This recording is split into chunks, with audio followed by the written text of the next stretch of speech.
Welcome students.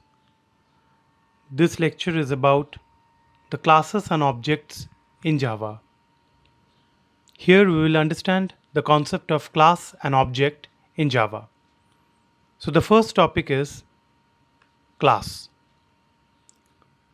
What is class? Class is a composite data type.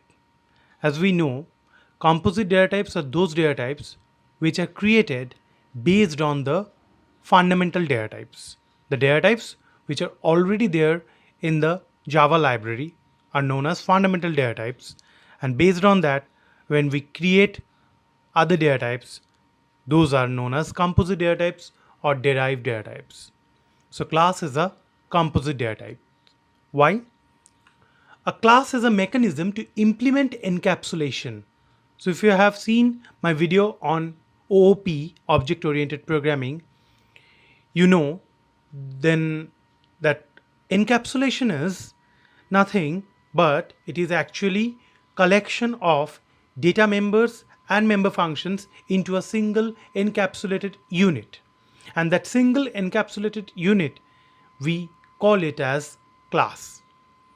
So, a class encloses characteristics represented by data members or variables and behavior represented by member methods or functions into a single unit. So, class is nothing but a collection of data members and member methods into a single unit. And hence, as it is having data members, so it is having different kind of fundamental data types. So, with the help of fundamental data types, we are creating another data type, that is a class. Hence, it is a composite data type. Class is acting as a blueprint or template for an object. So, class is actually a template, and that template is being used by different objects to work on those template.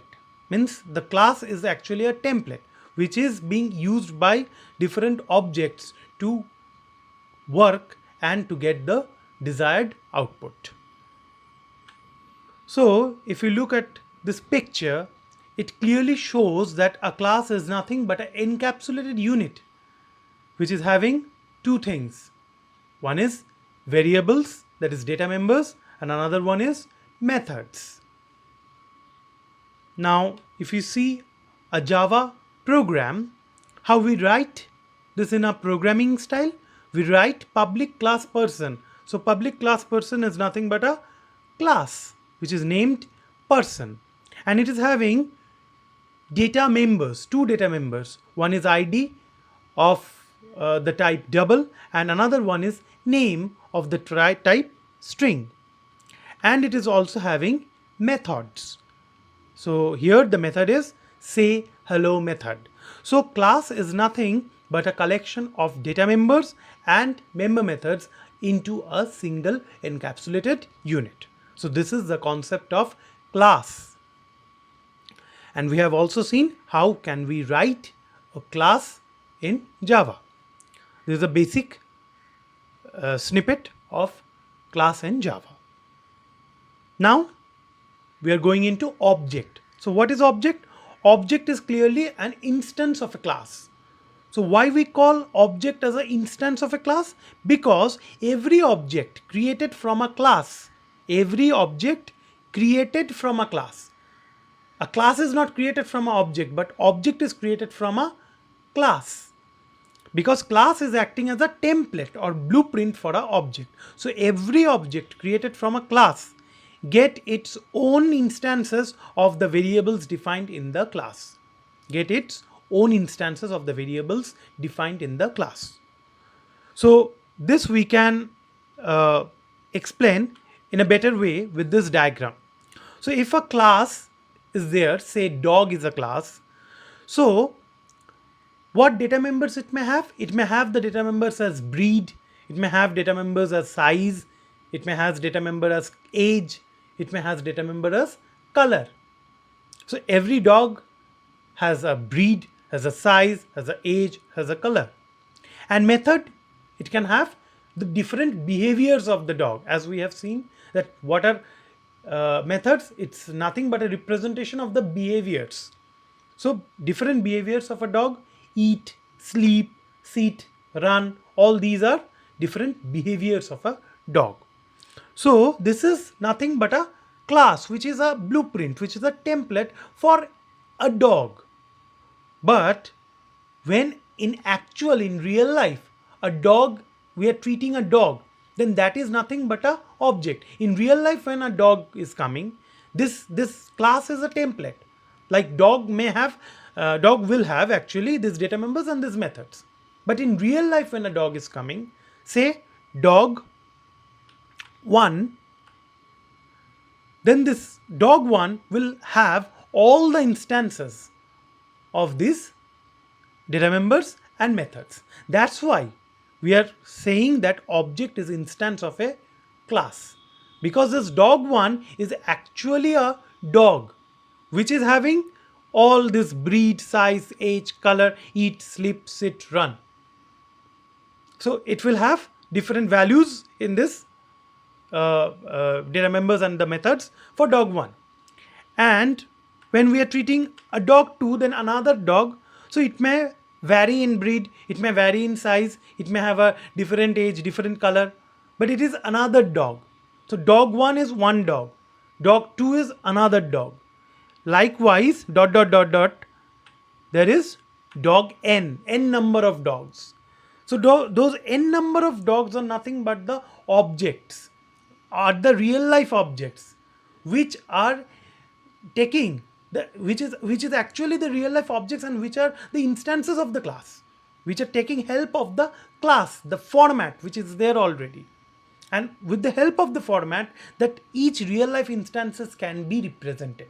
So with help of this class format, that is dog format, I am representing the real life dog 1, dog 2, dot dot dot to dog n. Hope you are clear on this. Next, we are going to the new concept, that is new operator. I think we have already used, many of us has already used new operator. So what is actually new operator? New operator is used to allocate memory space for an object. So object needs to get created. A class is there. Class is actually a template, and based on that template, based on that class template, we need to create objects. Objects means the space for the object. Suppose I'm creating a space for the object, and real life object needs to get mapped to that space. I'm creating a space for dog 1. Now when I am treating some real life dog as dog 1, then I have to first create the space for dog 1, so that the values for dog 1 can get mapped easily, or can get stored easily in that space in the memory. So that space in the memory for an object is actually created or allocated by this new operator. And how it is done? It is done in this way. The code snippet is given. Like there is a class named class academic, which is having two data members of type int, of data type int, x comma y, and one member method or member function, that is void access. And in this void access, there is another two variables, int a, int b. But in the second line, we can see that we are writing academic space student is equal to new space academic parenthesis. So we have created an object student of class academic with the help of new operator. So this new operator is actually used to create an object of a particular class. Next, we will concentrate on instance variable. So what is an instance variable? Instance variables are the data members declared within a class. So any data member which you are declaring within a class is a instance variable. So what are data members? Data members are the actually the characteristics which we are declaring inside a class. So those characteristics or data members are known as instance variable. So if we look at this code, class myClass, we are having a class named myClass, which is having two data members, int a comma b. So a, b are two data members, and we are having a method, member method, as void getVal. So here int a comma b, a and b are the data members or the instance variable of data type int. Clear? So we have discussions on class definitions. So next topic which we will concentrate on is the discussion on class definitions, which is very important for board examinations. So for that, keep your eyes on the next video, that is the class definitions video for Java. Thank you for hearing and noting down this video lecture. Hope you have enjoyed. If you have any queries, just note it down. You can mail the queries to me. I will be providing my mail ID. If you want, you can mail the queries to me, or you can consult your respective institute. Thank you so much.